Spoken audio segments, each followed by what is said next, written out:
Jesus Christ, that scream.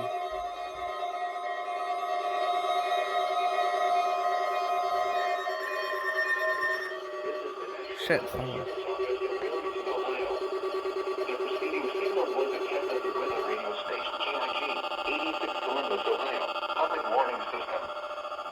potentially dangerous weather situations, specially built receivers can be automatically activated by the signal to warn of the impending hazard. Tests of the signal and receiver's performance are normally conducted by the National Weather Service between 11 a.m. and noon each Wednesday. If there is a threat of severe weather, the test will be postponed to the next available good weather day. Reception of this broadcast, and especially the warning alarm tone, will vary at any given location. This variability, normally more noticeable at greater distances from the transmitter, can occur even though you are using a good quality receiver in good working order.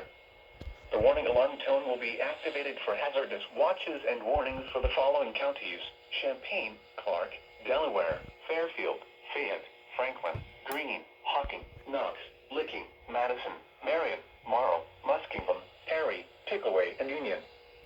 This concludes the weekly test of weather radio station KIG86 Columbus, Ohio.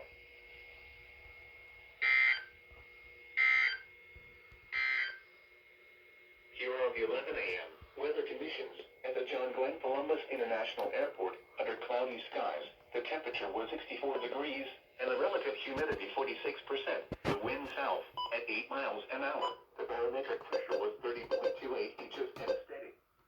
And now the conditions for selected cities across Ohio. In northwest Ohio, Toledo Fair and 66. Across the northeast, at Cleveland Cloudy and 66. After Canton Cloudy and 64. In north central Ohio, Hill Fair and 65. Across southwest Ohio, Cincinnati partly sunny and 63. Dayton partly sunny.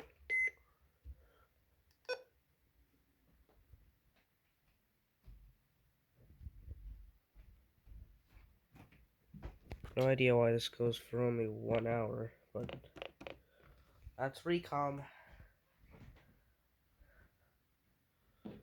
This activated. That's a surprise because every time I'm at school, this thing never activates, so that's good. I don't know if it's because the antenna here, maybe it's broken or something, but I don't know. Usually it never activates for this, but that's good. 1 hour and 42 minutes for some reason. Recom quality. Alright. That's it.